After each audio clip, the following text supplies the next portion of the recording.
할렐루야. 이제 모두 자리에 일어나 기쁨으로 주님을 찬양합시다.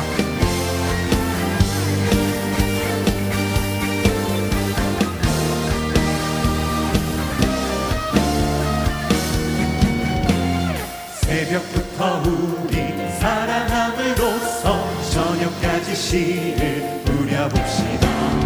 열매 차차 익어 곡식 거둘 때에 기쁨으로 나를 거두리로다. 거두리로다. 거두리로다. 기쁨으로 나를 거두리로다. 거두리로다. 거두리로다. 기쁨으로 나를 거두리로다. 비가 오는 것과 바람 부는 것을 겁을 내지 말고 누려봅시다. 이를 맞춰놓고 곡식 거둘 때에 기쁨으로 나를 거두리로다. 거두리로다. 거두리로다. 기쁨으로 나를 거두리로다. 거두리로다. 거두리로다. 기쁨으로 나를 거두리로다. 씨를 뿌릴 때에 나지 아니할까 염려하며 심히 애탈지라도 낮은 예수께서 칭찬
주님의 기쁨 되기 원하네.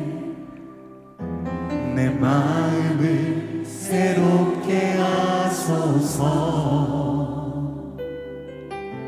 새 부대가 되게 하여 주사. 주님의 빛 비추게 하소서.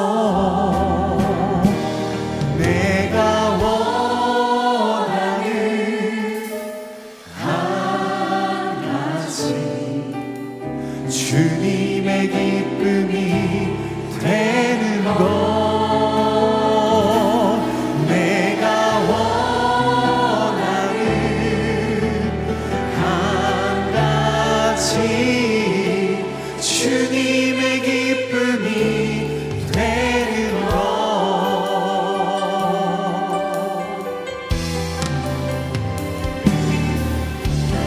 겸손히 내 마음 드립니다.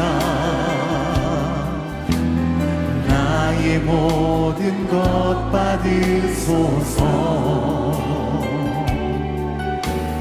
나의 맘 깨끗게 씻어주사. 주의 길로 행하게 하소서.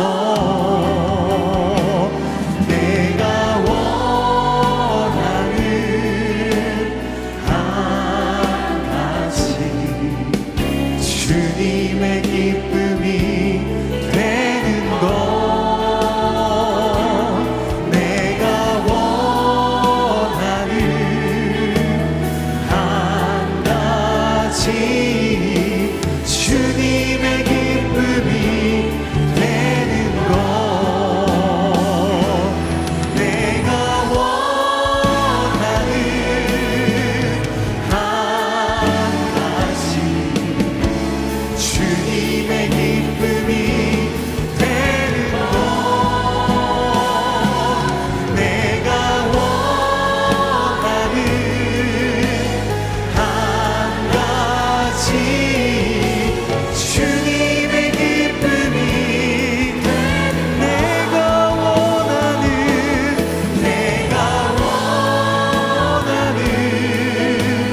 한 가지 주님의 기쁨이 되는 것.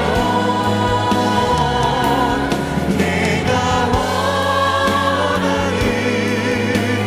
한 가지 주님의 기쁨이 되는 것. 날 부르신 뜻내 생각보다 크고 날 향한 계획 나의 지혜로 측량 못하나. 가장 좋은 길로 가장 완전한 길로 오늘도 날 이끄신 날 부르신 뜻 내 생각보다 크고 날 향한 계획 나의 지혜로 측량 못하나. 가장 좋은 길로 가장 완전한 길로 오늘도 날 이제 두 손 높이 들고 날 부르신 뜻 내 생각보다 크고 날 향한 계획 나의 지혜로 측량 못하나. 가장 좋은 길로 가장 완전한 길로 오늘도 날 이끄신 믿네. 오늘도 날 이끄신 믿네. 신실하신 주를 찬양해. 오늘도 우리를 부르시는 주님 모든 찬양과 영광을 홀로 받아 주옵소서. 할렐루야.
우리가 사는 이 한국 사회는 바쁜 것이 미덕인 것 같습니다. 제가 한 번은 조금 시간적 여유가 있어서 하던 일을 멈추고 머리도 식힐 겸 교회 주변을 살살 산책을 하게 되었는데요. 그런데 한 성도님을 만났어요. 성도님, 목사님 부르더니 오늘 좀 한가해 보입니다 라고 얘기하는 거예요. 가슴이 뜨끔하더라고요. 그러면서 무슨 죄진 사람처럼 제가 막 도망갔습니다. 집무실로 올라간 그런 기억이 있습니다. 또 한 번은 제가 좀 일이 있어서 바쁘게 걸어가는데 또 성도님 만났어요. 성도님, 목사님 오늘 정말 바빠 보입니다 하는데 뭔가 하는 사람같이 보이는 거예요. 뭔가 아주 대단한 일을 하는 것처럼 그렇게 느껴졌습니다. 아마 여러분들도 그런 생각을 할 겁니다. 바쁘면은 뭔가 대단한 일을 하는 것 같고 바쁜 것이 좋은 것 같고 아무것도 안 하면은 참 별 볼 일 없는 그런 인생 사는 것 같고 뭐 그런 마음이 들지 않습니까? 바쁜 거 좋죠. 그런데 바쁘다 보면 여러 가지 부작용도 있어요. 이 너무 바쁘다 보면 스트레스가 쌓이고 또 그 스트레스가 병이 되기도 하고요. 또 너무 바쁘다 보면 정말로 인생에서 중요한 거 놓치면서 살아가기도 하고, 너무 바쁘다 보면은 그 바쁨 안에서 벌어지는 갈등들, 또 싸움들, 또 다른 사람들이 상처받는 그런 일들도 왕왕 생기게 되는 거죠. 바쁜 거 치면 우리 예수님 따라오실 사람이 있겠습니까? 우리 예수님께서 공생의 기간 동안 이 3년 동안 얼마나 바쁘게 지내셨는지 몰라요. 쉬지 않고 일하셨어요.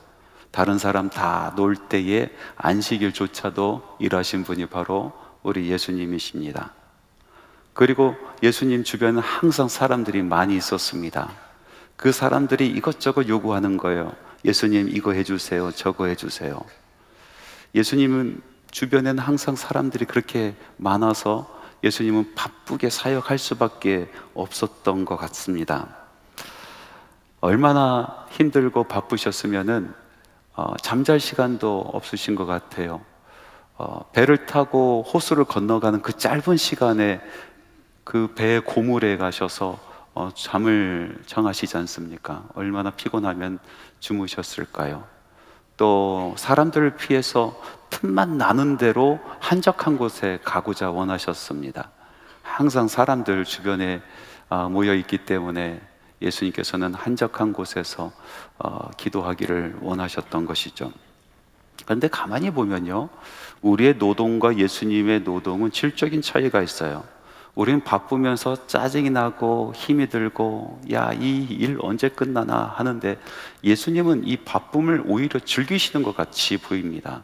성경 말씀에 보니까 아주 신이 나서 사역을 하시는 그런 모습이죠.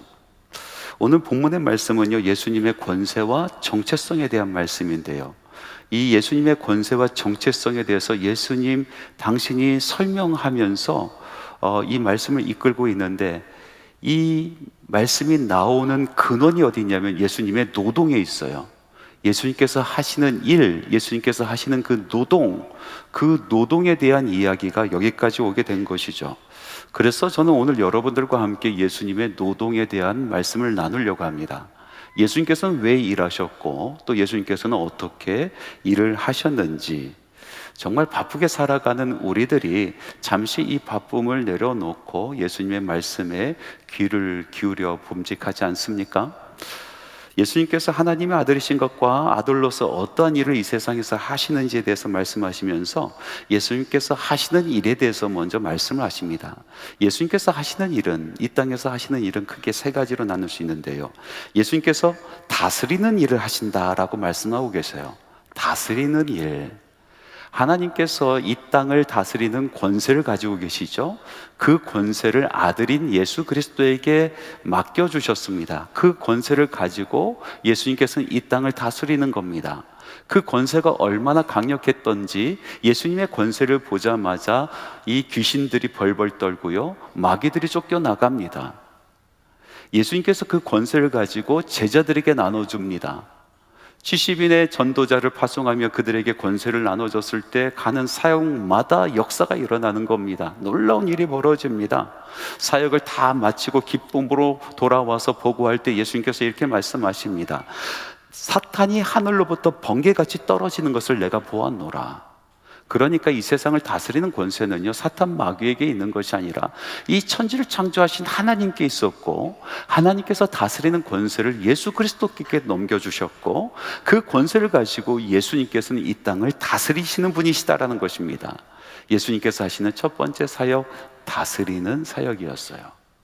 두 번째, 예수님께서 하시는 일은요, 생명을 주시는 사역입니다. 어느 곳에 가든지 병든 자를 고쳐주셨고, 죽어가는 사람들을 살려내셨습니다. 아니, 죽은 사람도 살려내셨습니다. 희망 없이 살아가는 사람들, 소망 없이 살아가는 그 메마른 영혼들에게 생명을 주시는 일을 항상 하셨습니다. 그리고 오늘 말씀에도 보니까 요한복음 5장 24절에서 26절의 말씀에 그리스도를 믿는 자는 영생을 얻었고 심판에 이르지 아니하나니 사망에서 생명으로 옮겼느니라. 사망에서 생명으로 옮기시는 일을 하신다는 거죠. 우리는 죄로 말미암아 죽을 수밖에 없는 존재입니다. 우리의 죄악이 우리 뼛속 깊이 DNA까지 파고들었습니다. 그래서 우리는 죽을 수밖에 없는 존재죠. 우리의 힘으로 살아갈 수 없습니다. 우리 힘으로 영생을 얻을 수가 없습니다. 근데 예수님께서 십자가 달려 돌아가심으로 말미암아 우리의 죄의 문제를 완전히 해결해 주셨고, 우리는 그 공로로 인하여 생명을 얻게 되는 것입니다. 예수님께서 하시는 일, 우리에게 생명을 주시는 일이었습니다. 세 번째, 예수님께서 하시는 일은 뭐냐면 심판하시는 일이었습니다. 빛이 어둠에 덮여 있는 곳에 들어오게 되면은 그 어둠으로 덮여 있었던 모든 것이 드러나게 되죠. 우리는 보지 못했던 것이 빛이 들어옴으로 말미암아 볼 수 있게 되는 겁니다.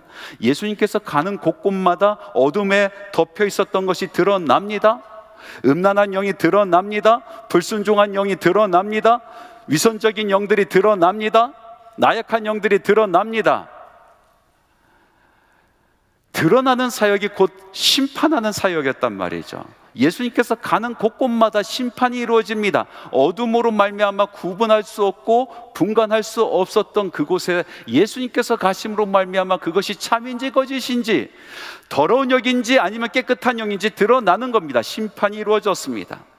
요한복음 3장 16절의 말씀에 보니까 그를 믿는 자마다 멸망치 않고 영생을 얻게 하려 하심이라. 예수님께서 이 땅에 처음 오셨을 때 우리에게 영생을 주시려 오셨고, 그리고 두 번째 다시 오신데 그때는 세상을 심판하러 오신다라고 말씀하셨습니다. 이 땅에 살았었던 사람들, 이 땅에 지금 살고 있는 사람들, 그리고 앞으로 살 모든 사람들이 그 마지막 때에 하늘의 백보자 심판대 앞에 서게 된다는 것입니다. 예수님은 그 심판을 담당하시는 분이라는 것입니다. 세상을 다스리시고, 그리고 생명을 주시고 심판하시는 사역으로 항상 분주한 삶을 사셨어요. 그런데 예수님의 사역을 보면 한치의 흐트러짐이 없습니다. 그리고 예수님은 이것을 기쁨으로 감당하셨습니다. 자, 이제 다시 우리의 질문으로 돌아가 볼까요? 예수님께서 이 많은 일을 감당하셨는데 어떻게 이 일을 감당하셨을까? 왜 이런 일을 감당하셨을까? 우리들이 하는 노동과 예수님께서 하시는 노동의 질적인 차이는 무엇일까 하는 문제입니다. 여러분, 말씀에 보니까 예수님께서는 이렇게 말씀하고 계십니다. 내가 내 스스로 하는 일이 아니다라고 말씀하시는 거예요. 나는 순종함으로, 아니 완전히 순복함으로 나는 그 일을 감당한다라고 말씀하십니다. 이 시점에서 오늘 이 말씀의 배경을 잠시 살펴보도록 합시다. 안식일이었습니다. 베데스다 목가에 예수님께서 지나가시다가 38년 동안 누워있는 한 환자를 보게 됩니다. 그리고 그를 고쳐주시고 말씀하시되 자리를 들고 걸어가라 라고 말씀하시죠.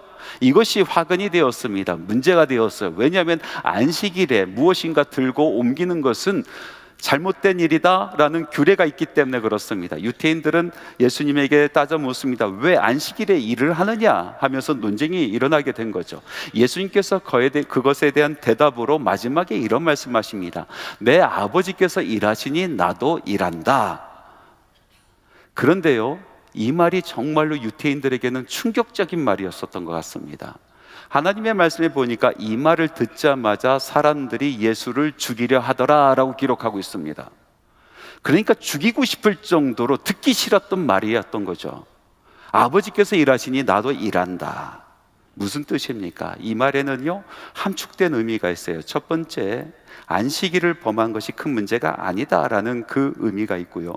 두 번째, 하나님을 내 아버지다라고 부르는 그런 의미가 있고요. 세 번째, 하나님의 일과 자기의 일을 동등한 것으로 놓고 이야기하는 의미가 있었던 것입니다. 유대 사람들에게는 그것이 이해가 되지 않았습니다. 당시에는 많은 사람들이 종종 안식일을 범했거든요. 그러니까 안식일을 범한 것은 경범죄에 해당이 됩니다. 그런데 이 사람들이 정말로 힘이 들고 그 소리가 듣기 싫었었던 것은 그 다음의 이야기예요. 자신들은 한 번도 하나님을 아버지라고 생각했지만은 아버지라고 부른 적이 없거든요. 그것은 너무나 불경스러운 일이다라고 생각을 했습니다. 아버지이지만 아버지라고 부를 수가 없는 분이 바로 하나님이다라고 생각을 하였습니다. 하나님의 말씀을 읽을 때 그곳에 하나님이란 단어가 나오면 그들은 절대로 하나님이라고 읽지 않고 말을 돌려서 아도나이, 주님이라고 읽고 넘어가는 사람들 아니었겠습니까? 그런데 예수님께서는 지금 말씀하시는데 내 아버지라고 얘기하는 거예요. 어떻게 하나님을 내 아버지라고 이야기할 수 있을까? 이 유대 사람들은 도무지 이해할 수가 없었습니다. 그거보다 더 심각한 것은 무엇이었냐면 하나님의 일과 예수님의 일을 동등한 것으로 놓고 이야기했다는 것입니다. 이것은 신성 모독이라고 생각을 했습니다. 그래서 돌로 쳐 죽여도 된다라고 생각했던 것이죠. 예수님께서는 아버지께서 일하시니 나도 일한다라는 말씀을 다시 설명해 주십니다. 그 말씀이 오늘 읽은 말씀이거든요. 요한복음 5장 19절의 말씀에 이런 말씀이 있습니다. 우리 함께 읽어보겠습니다.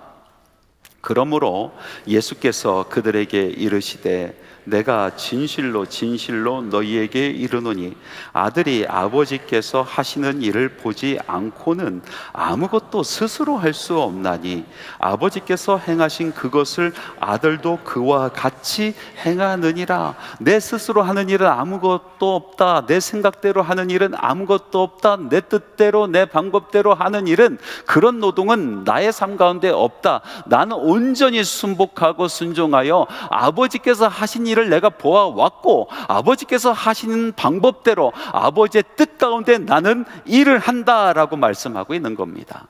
여러분 한번 가만히 생각해 보십시오.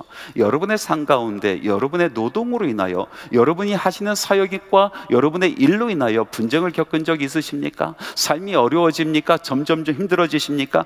항상 아버지의 뜻에서 거스리는 그런 일 가운데는 그런 결과가 나올 수밖에 없는 것이죠. 하나님의 방법대로 살아가는 인생이 아닌 인생은 항상 마음속에 괴로움이 있는 것입니다. 관계에 문제가 생기는 것입니다.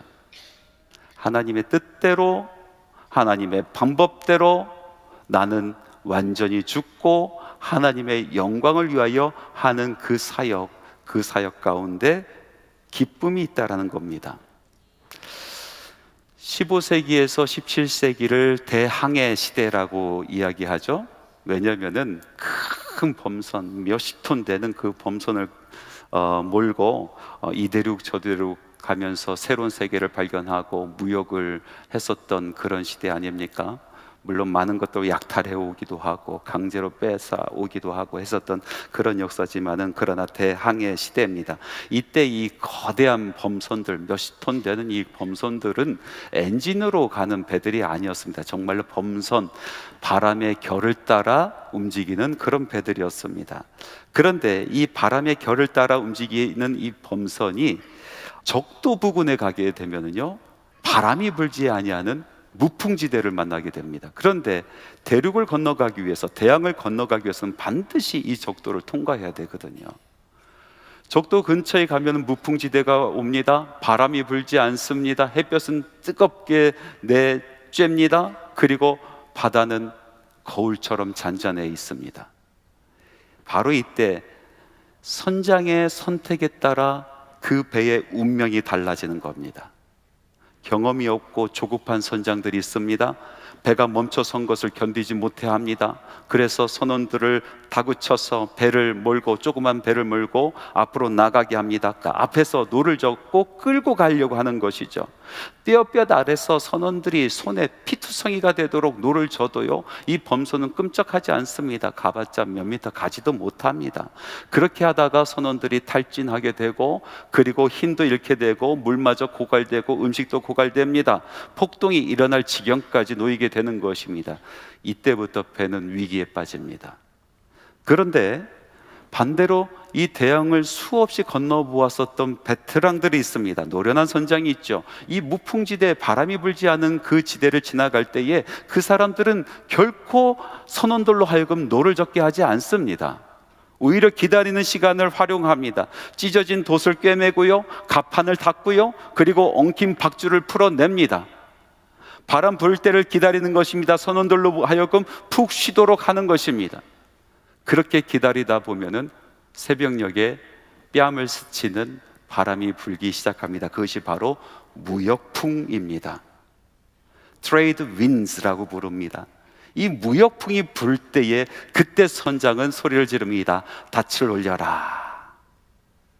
그 바람에 배가 움직이기 시작하는 겁니다. 바람의 결을 아는 것입니다. 바다의 결을 아는 것입니다. 여러분, 하나님의 섭리도 결이 있습니다. 하나님의 섭리의 결이 있어요. 하나님의 섭리의 결을 따라, 그 뜻을 따라 예수님은 일하셨다는 것입니다. 그 결에 맞춰서 자기를 온전히 낮추고 자기의 몸과 마음을 맡겨드렸다는 것입니다. 하나님의 뜻 가운데서 하나님의 방법대로만 사역했다는 것입니다. 그러니 일 가운데 거침이 없었다는 것입니다. 이 세상을 다스리는 사역 가운데서도 아버지의 뜻을 따릅니다. 생명을 주는 그 사역 가운데서도 아버지의 뜻 외에는 다른 것을 하지 않습니다. 이 세상을 심판하는 그 사역 가운데도 아버지의 뜻 가운데 사역을 하시는 것입니다. 심판의 권세를 모두 주셨음에도 불구하고 아버지에게 순복하셨다는 것입니다. 이렇게 사역의 결, 이 섭리의 결에 따라서 순리대로 일을 할 때에 그때에 멈춤이 없는 것입니다. 우리 하나님께서 멈추라 하면 멈추고 또 가라 하면 가는데 어찌 그 사역 가운데 기쁨이 없겠습니까? 어찌 그 사역 가운데 어려움이 있겠습니까? 그 사역은요, 그 일은 노역이 아니라 기쁨인 것입니다. 두 번째로 예수님의 사역을 가만히 보니까 예수님의 사역은 하나님께서 맡기신 사랑에서부터 오는 소명이었더라고요. 오늘 말씀에 보니까 아버지께서 자기의 일을 아들 대신 이 예수께 맡겨드렸다라고 이야기하고 있어요. 아들에게 사역을 맡겨줬다는 겁니다. 이것이 무엇입니까? 소명 아니겠습니까? 소명은 내가 하고 싶어서 이거 하겠습니다, 이거 소명으로 쳐주십시오 하는 것이 아니라 하나님께서 맡겨준 일이 소명인 거예요. 예수님께서 하신 일은 소명이었단 말이죠. 하나님께서 맡겨주신 일이었단 말입니다. 그런데 더 재미난 구절이 있습니다. 하나님께서 맡겨주신 이유가 설명되는데요, 20절 말씀에 보니까 아버지께서 아들을 사랑하사라고 표현하고 있어요. 아버지께서 아들을 사랑하사 맡기셨다는 거예요. 사랑하시기 때문에 맡기셨다라는 것입니다. 사랑의 소명이라는 것입니다. 하나님 아버지께서 예수 그리스도를 사랑하사 맡기신 그 일, 예수님께서는 하나님을 사랑함으로 말미암아 그 아버지를 사랑함으로 말미암아 그 일도 사랑하는 거예요. 하나님께서 사랑하시는 일, 하나님께서 맡기시는 그 사람, 그 일과 사람도 사랑하는 것입니다. 이것이 사랑의 소명이라는 것입니다. 여러분, 일터와 하나님의 일이 종종 혼돈스럽고 그렇지 않습니까? 하나님의 말씀을 깊이 알지 못했었던 시대의 교회는요, 일터와 하나님의 일을 분리해서 생각을 했어요. 비즈니스 앤 미션입니다. 비즈니스는 비즈니스고 일터는 일터고 하나님의 일은 하나님의 일이지, 이것은 세속에서 내가 먹고 살려고 하는 일이고 하나님의 일은 교회 안에서 거룩하게 하는 일이고, 그래서 이것을 따로 놓고 생각을 하는 겁니다. 내 일터는 내 일터, 일터의 방식대로 일을 하고, 그리고 하나님의 사역은 하나님의 사역, 거룩한 방식대로 하나님의 사역을 한다라고 생각을 한 거죠. 그런데 성경 말씀을 조금 더 연구하다 보니까 그것이 아니구나, 이 일터도 얼마든지 거룩하게 쓰임을 받을 수 있구나, 사람들이 깨닫기 시작을 했어요. 그래서 이 일터를 어떻게 하면 거룩하게 사용할 수 있을까? 첫 번째 생각해낸 것이 뭐냐면 비즈니스 포 미션입니다. 그러니까 하나님의 사역을 위해서 비즈니스를 하는 겁니다. 내가 열심히 사역을 합니다. 열심히 일을 합니다. 그리고 거기서 온 그 수익들을 하나님의 거룩한 사역을 위해서 사용하겠다는 것입니다. 비즈니스 포 미션입니다. 여러분, 옛말에 이런 말이 있어요. 개처럼 벌어서 정승처럼 쓰자. 여러분, 정말로 삶 가운데서는 그 일터의 방식대로 열심히 살아가고, 그리고 거기에 있는 수익을 가지고 내가 거룩한 일을 위해서 사용하면은 이것도 거룩해진다라고 생각하는 거죠. 그것이 바로 비즈니스 포 미션입니다. 근데 그렇지 않거든요. 하나님께서는 이 땅의 모든 것을 다스리시는 분이고, 하나님께서 섭리하지 아니하시는 일은 이 땅에 그 어떤 것도 없다라고 보았을 때, 우리가 일하는 그 일터조차도 하나님의 방법대로 할 수 있지 않습니까? 하나님의 영광이 드러나는 일터가 될 수 있지 않습니까? 그래서 나온 개념이 비즈니스 as 미션입니다. 이것을 줄여서 BAM이라고 부릅니다. BAM. 비즈니스 as 미션. 내가 일하는 이 일터 자체가 선교지다. 내가 하고 있는 이 일 자체가 하나님께 영광을 돌리는 선교의 사역이다 라고 하면서 하나님의 방법대로 일을 하는 거예요. 하나님의 뜻을 드러내기 위해서 일을 하는 겁니다. 많은 사람들이 이것에 감동을 했어요. 야, 나의 일터가 나의 선교지다 하고 많은 사람들이 BAM, 비즈니스 as 미션 하려고 정말로 많은 노력을 했죠. 그런데 많은 사람들이 실패한단 말이죠. 좋은 뜻인데 왜 실패할까? 아, 이건 안 되는구나. 일터는 일터일 뿐이지. 일터 그 치열한 현장 속에서 어떻게 하나님의 뜻대로 살아가냐 말이지. 이건 도무지 되지 않은 일이다 라고 포기하는 사람들이 생깁니다. 그런데 왜 실패할까요? 왜 우리의 일터는 선교지가 될 수 없을까요? 여러분, 그 일이 소명이 되지 않기 때문에 그렇습니다. 하나님께서 맡기신 일이어야 됩니다. 하나님께서 나를 특별히 보시고 맡기신 일, 그냥 맡기는 것이 아니라 나를 사랑하사 나에게 맡기신 일, 사랑으로부터 오는 그 소명이 없이는 여러분 절대로 우리의 일터가 하나님의 영광을 드러내는 선교의 현장 미션이 될 수 없는 겁니다. 캐나다에 보면요, 온태리오 주가 있어요. 온태리오 주에 런던이란 도시가 있어요. 영국에 있는 런던이랑 이름이 똑같아요. 런던이란 도시 그 주변부에 조그만 타운이 하나 있는데 아주 유명한 타운이에요. 뭘로 유명하냐면 글렌캐런 커뮤니티 센터가 그곳에 있어요. 글렌캐런 커뮤니티 센터. 여기 아주 특별한 일이 있거든요.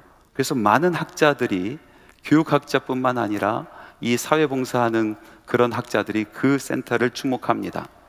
토론토 대학교에서 박사학위를 받으신 한 박사님이 저에게 그 글렌캐런 커뮤니티 센터를 한번 같이 견학 가보자 해서 제가 같이 찾아간 적이 있어요. 가보니까 여러 사역을 감당합니다. 마켓을 열어서 정말 가난한 자들을 섬기는 그런 사역도 해요. 그리고 신생아들을 돌봐주고 또 임산부를 돌봐주는 그런 사역을 해요. 어린아이부터 청소년까지 그 학업의 능률을 높여줄 수 있는 그런 여러 가지 학습 프로그램을 운영하고 있더라고요. 그런데 놀라운 것은요, 이런 사역을 통해서 그 타운 전체가 변화를 겪게 된다는 거예요. 그래서 정말로 삶의 질이 높아지고 그곳에 사는 사람들이 내가 이 타운에서 살고 있는 것을 정말로 자랑스럽게 여기는, 어린아이부터 청소년까지 그곳에서 자라나고 배우는 것을 너무나 기쁨으로 여기는, 그래서 다른 마을에 있던 사람들이 그 타운에 가서 살고 싶어 하는 그런 마을로 완전히 질적인 변화가 있었다는 거죠. 도대체 이 커뮤니티 센터에서 무엇을 했기 때문에 이 마을 전체가 변화가 있었을까? 사람들이 연구하기 시작하는 거예요. 정부에서, 주정부에서 많은 자원을 지원했는가? 아니면 다른 돈을 끌어모았는가? 여러 가지 연구했는데요, 그 비밀은 사람에 있었어요. 사람. 주정부는 판만 깔아줬고 운영할 수 있는 기본적인 것만 제공했을 뿐, 정말로 그 안에서 일하는 사람, 그리고 그 안에서 그 일 가운데 생명을 불어넣는 사람들이 있었단 말이죠. 그 사람들은 마을을 사랑했던 발런티어들이었어요. 마을을 사랑하는 발런티어들이 똑같은 일을 하는데 생명력 있는 일을 해내는 거죠. 돌아온 길에 이 교육학 박사님이 저에게 이런 질문을 했어요. 목사님, 제가 하나 질문해 볼게요. 교육의 효율성만 따져놓고 보았을 때에 월급 받고 일하는 교사들이 그 가르치는 교육의 효율성이 높을까요? 아니면 발런티어로 와서 일하는 교사들의 그 가르침이 교육의 효율성이 높을까요? 저는 대답했습니다. 당연히 월급 받고 일하는 사람들이 돈값 하겠죠. 왜 돈을 줍니까? 돈값 하라고 주는 거 아닙니까? 저는 그렇게 대답했어요. 그런데 이 박사님이 이렇게 대답하는 거예요. 아니요, 통계에 따르면 발런티어로 와서 일하는 사람들의 그 교육의 교육 효율성이 훨씬 더 높게 나왔다는 겁니다. 그러면서 이렇게 얘기합니다. 사랑해서 하는 사람들 이기지 못해요. 사랑해서, 정말 사랑해서 하는 사람들의 그 일, 그 사역을 돈이 이기지 못한다는 거예요. 여러분, 하나님의 말씀을 가만히 보십시오. 사랑에 빠졌던 야곱이 있어요. 나이를 갖기 위해서 그 사람이 14년을 일을 했습니다. 노예처럼 일했어요. 종처럼 일했어요. 우리가 그 사람을 생각할 때 얼마나 힘들었을까? 정말 죽기보다 싫은 인생 아니었을까? 그렇게 생각을 합니다. 근데 하나님의 말씀은 어떻게 기록하냐면요, 그를 사랑하는 까닭에 7년을 며칠같이 여겼더라. 힘들지 않았다는 겁니다. 오히려 사랑해서 일하는 그 시간이 너무나 즐거웠다는 것입니다. 그 시간이 어떻게 가는지 알지 못할 정도로 행복한 노동이었다는 거죠. 하나님께서 예수님에게 맡기신 사역이 얼마나 많이 있습니까? 근데 그 사역하는 곳마다 장애물이 얼마나 많이 있어요. 아무리 예수님께서 가르쳐도 이 무지몽매한 사람들 이해 못합니다.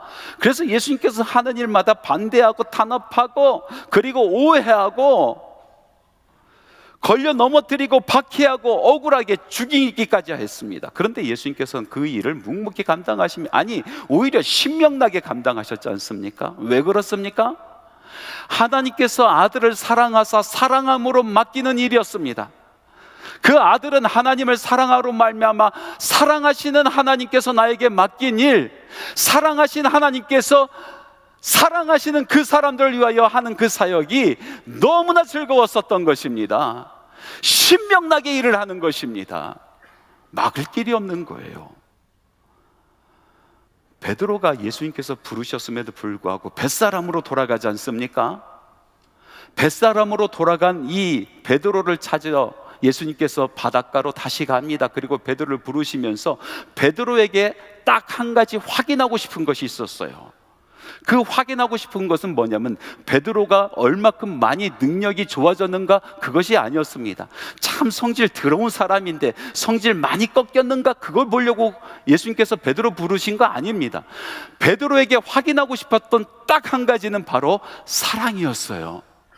정말 사랑하는가? 정말로 내가 맡길 만큼 사랑하는가? 그 일은, 그 노동은 능력으로 되는 것도 아니고 인품으로 되는 것도 아니고 사랑으로 되기 때문에 예수님께서는 그것을 보셨습니다. 그리고 주신 소명이 사랑에서 오는 소명이었어요. 여러분, 사랑하면 누구도 막을 수 없어요. 사랑은 진짜 능력입니다. 사랑하면 죽을 수 있어요. 사랑하면 다 바칠 수가 있어요.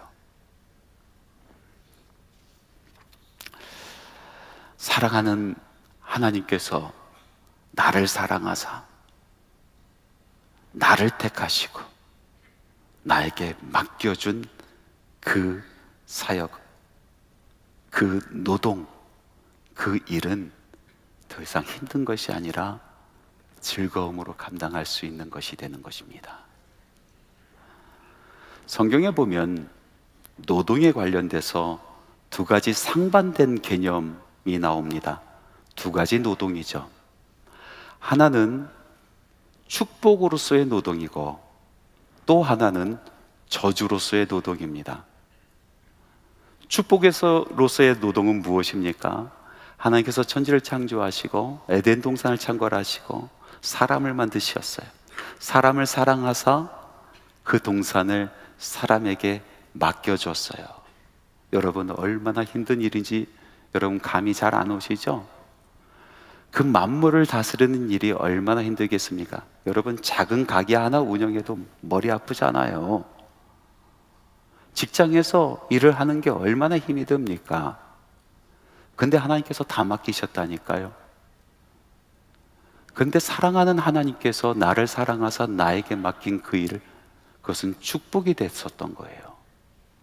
아담은 기쁨으로 사역을 합니다. 하나님께서 시키지 않은 일까지 자발적으로 나서서 그 사역을 감당합니다. 그게 축복으로서의 노동의 개념이에요. 근데 성경에 보면은 저주로서의 노동이 나와요. 아담이 범죄하여 죄가 그 안에 들어감으로 말미암아 그 땅까지 다 저주를 받게 되었어요. 아담은 이제 자기 벌어 먹고 살려고 어떻게 하면 생존할까? 벌어먹기 먹고 살기 위해서 그 저주받은 땅에서 땅을 파고 땀을 흘리고 노동을 하기 시작합니다. 결코 좋은 것만 열리지 않습니다. 엉겅퀴가 나오고요, 쓴바귀가 나오고요, 가시덤불이 나오는 거예요. 일을 하면 할수록 그 일은 저주가 되는 거예요. 너무나 힘들죠? 언제 이 저주의 일이 끝날까? 언제 나는 이 저주의 일을 놓을 수 있을까? 그렇게 저주스러운 인생을 살아가게 됩니다. 그것이 성경에 나오는 두 번째 노동의 개념, 저주로서의 노동입니다. 여러분, 우리들은 참 많은 일을 합니다. 어떤 사람은 큰 기업을 경영하기도 하고 어떤 사람은 작은 그런 사업체를 경영하기도 합니다. 어떤 사람은 가정 안에서 일을 하기도 하고 어떤 사람은 밖에 나가서 일을 하기도 합니다. 또 어떤 사람은 세상에 나가서 쓰임받기도 하고 어떤 사람은 교회에서 쓰임받기도 합니다. 우리는 일을 하며 살아갑니다. 노동하며 살아갑니다. 여러분, 여러분의 노동은 축복입니까? 아니면 저주입니까? 예수 믿는 사람들의 노동은 축복일 수가 있습니다. 우리 예수님처럼 말이죠. 섭리의 결을 보십시오. 가라 하면 가고 서라 하면 서고 하나님의 뜻 가운데 하나님의 방법 가운데 사역할 때에 일을 할 때에 거침이 없습니다. 그것은 사역하는 그 자체가 기쁨인 거예요. 우리 예수님처럼 사랑의 소명을 받으십시오. 하나님께서 여러분들을 사랑하사 여러분들에게 그 일을 맡기셨습니다. 여러분들에게 그 일을 맡기셨습니다. 사랑하시는 하나님이 맡기시는 사랑하는 일이 됩니다. 사랑하면 이길 수 있습니다. 사랑하면 견뎌낼 수 있습니다. 사랑하면 승리할 수 있습니다. 오늘도 우리 주님께서 우리에게 말씀하십니다. 아버지께서 일하니 나도 일한다. 주위를 바라보면 모두가 말하지 자신의 목적을 이루려면 다 그렇게 살아야만 한다며 내게 타협하라 하지. 세상이 말을 하는 성공과 실패가 내 삶이 막연하다 말해도 주 뜻대로 순종하며 사는 것 내가 바라는 나의 꿈. 하루에도 몇 번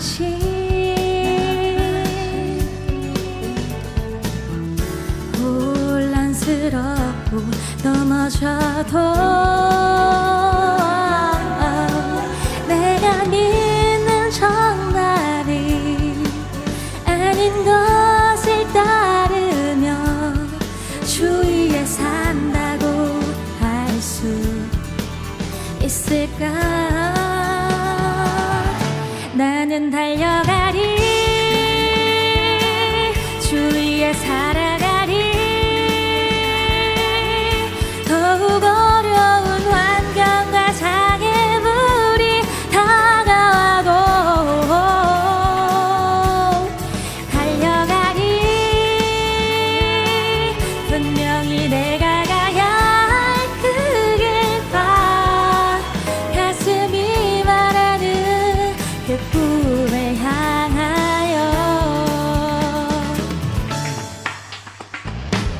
세상이 말을 하는 성공과 실패가 내 삶이 막연하다 말해도 주 뜻대로 순종하며 사는 거 내가 바라는 나의 꿈. 하루에도 몇 번씩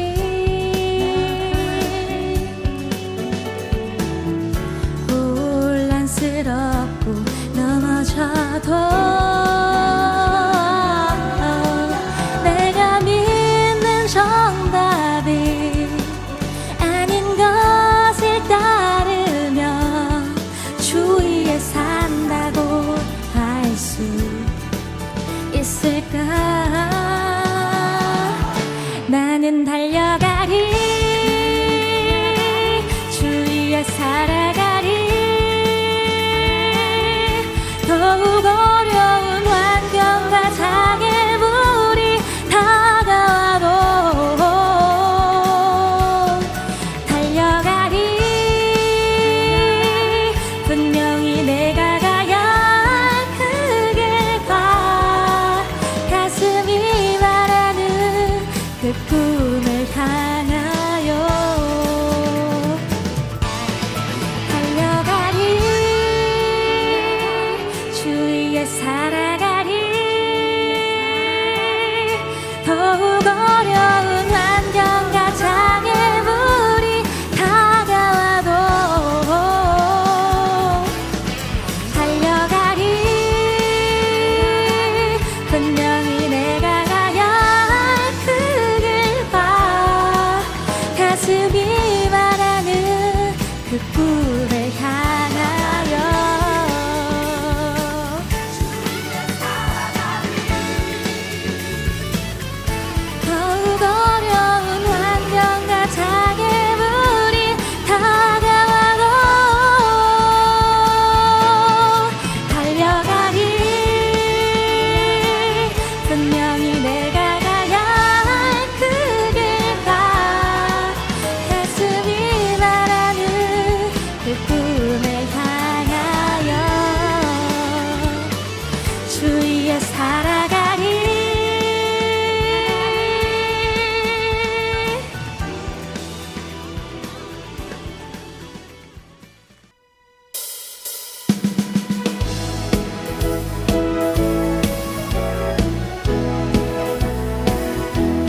예수 그리스도의 은혜와 하나님의 사랑하심과 성령님의 교통하시고 내주 충만 역사 권능 부어주심이 하나님께서 맡겨주신 그 소명을 붙들고 세상으로 달려나가는 주님의 군사들의 발걸음이 하는 모든 사역 위에 지금부터 영원토록 함께 하시기를 간절히 축원하옵나이다.